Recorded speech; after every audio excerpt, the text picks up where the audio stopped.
de fait, on va dire, on ne construit aucun projet si on n'a pas défini avec les personnes qui sont intéressées ou qu'on nous confie quelles étaient leurs questions, quels étaient leurs problèmes, leur vie, leur vision.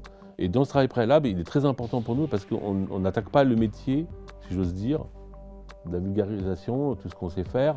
On n'attaque pas tant que ce truc-là n'est pas fait.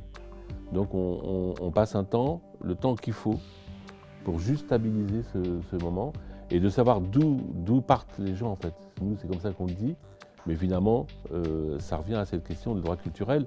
Et après, on va élaborer ensemble un certain nombre de choses à faire dans un projet, et dans les étapes, on va intervenir pour justement apporter des expériences, des questionnements, pour qu'on puisse avancer sur sa propre évolution dans la façon dont on regardait cette question qu'ils avaient au départ. Voilà. Donc, et c'est comme ça que la science se fabrique.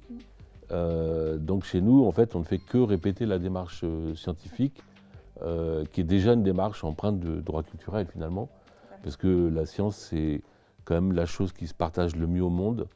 Elle se partage gratuitement, et les chercheurs se partagent les savoirs et les connaissances sans se faire payer les uns les autres. Ce qui est quand même quelque chose qu'il faut remarquer aujourd'hui, que tout le monde oublie, mais il n'y a pas d'argent dans les échanges de connaissances scientifiques. Il y a de l'argent dans les échanges de brevets pour des technologies, des applications, mais il n'y a pas d'argent quand on a découvert la loi sur la relativité générale.